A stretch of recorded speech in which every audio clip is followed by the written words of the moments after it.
வணக்கம் லங்காபூர் ஊடக நேயர்களே, மீண்டும் ஒரு சிறிய செய்தியோடு முகநூல் செய்தியோடு சந்திக்கின்றோம். சில காலங்களாக, சில வாரங்களாக என்று கூறலாம், மஹிந்த ராஜபக்ச அவர்களை சீண்டிக் கொண்டிருக்கிறார் சரத் பொன்சேகா அவர்கள். 2009 ஆண்டுக்கு முற்பாடு கோத்தபாய ராஜபக்ச, மஹிந்த ராஜபக்ச அவர்கள் ஆட்சியிலே இருந்த காலங்களிலே நடைபெற்ற சில கொலைகள், கடத்தல்கள், கப்பம் வாங்கல்கள், இப்படியான சட்டத்துக்கு விரோதமாக ஆளும் கட்சி, அதாவது ஆண்டு கொண்டிருக்கின்ற அதிகாரத்தில் இருந்தவர்கள் செய்த தவறுகளை அப்பொழுது சரத் பொன்சேகா அவர்கள் பாதுகாப்பு படை பொறுப்பிலே இருந்தவர். அந்த காரணத்தினால் அவருக்கு அறிந்த சில தவறுகளையும் குற்றங்களையும், ராஜபக்ச குடும்பங்கள் செய்த குற்றங்களையும் பகிரங்கமாக இப்பொழுது யாரை எப்படி கடத்தினார்கள், யார் செய்தார்கள் என்ற விவரங்களை பொது மேடைகளில் கூறி வந்து கொண்டிருக்கிறார்.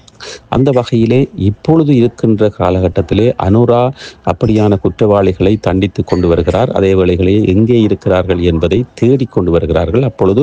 இப்பொழுது அதற்கு ஒரு அதாவது எரிகின்ற நெருப்பிலே எண்ணெயை ஊற்றியது போல, காட்டி கொடுப்பது போல, உதவி செய்வது போல, அனுராவின் பின்னால் நின்று இயங்குவது போல சரத் பொன்சேகா அவர்கள் இப்படியான விடயங்களை பகிரங்கமாக கூறி வருகிறார். இந்த காரணத்தினால் அனுரா அரசு ராஜபக்ச அவர்களை கைது செய்யுமா, அல்லது சரத் பொன்சேகா அவர்கள் ஏதாவது கோத்தபாய குடும்பம் அல்லது மஹிந்த குடும்பத்தோடு இருக்கின்ற விரோதத்தினால் பழி வாங்குவதற்காக கூறுகிறாரா என்பது, அப்படி அந்த குற்றம் செய்தவர்கள் என்று கூறப்படுகின்ற, குற்றம் இழைத்தவர்கள் என்று கூறப்படுகின்றவர்கள் கைது செய்யப்பட்டதன் பிற்பாடுதான்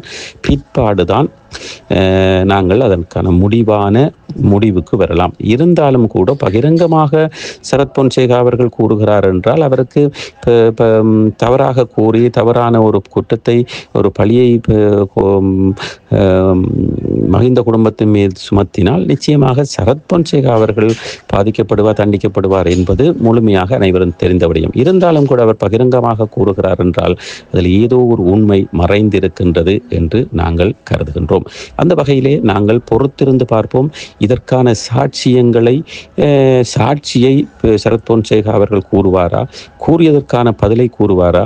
சில வேளைகளில் புலனாய்வுத்துறை சரத் பொன்சேகா அவர்களை அழைத்து இது தொடர்பாக விசாரிப்பார்களா என்று ஒரு கேள்விக்குறி இருக்கிறது. நாங்கள் பொறுத்திருந்துதான் பார்ப்போம். இருந்தும் சில தமிழ் கட்சி பிரமுகர்கள், கஜேந்திரகுமார் பொன்னம்பலம் உட்பட்டவர்கள், ஏன் சரத் பொன்சேகா அவர்கள் ஐநாவுக்கு இதை கூறக்கூடாது, ஏன் மனித உரிமைகள் ஆணைக்குழுவுக்கு கூறக்கூடாது, சாட்சியம் கூறக்கூடாது என்ற கேள்வியையும் எழுப்பியிருப்பதாக பார்க்கக்கூடியதாக இருக்கிறது. தொடர்ந்தும் நிச்சயமாக இப்படியான கேள்விகளை தமிழ் அரசியல்வாதிகளும் கேட்பார்கள், அவருக்கு அழுத்தம் கொடுப்பார்கள் என்று பார்க்கப்படுகிறது. அந்த வகையிலே விரைவாக சரத் பொன்சேகா அவர்கள் குற்றப்புலனாய்வு துறையினால் அழைக்கப்பட்டு விசாரிக்கப்படலாம் என்ற ஒரு கேள்விக்குறியோடு நாங்கள் இந்த செய்தியை முடித்துக் கொள்கிறோம். இலங்கையன்.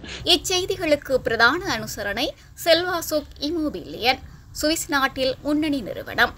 தொடர்புகளுக்கு 07951464228.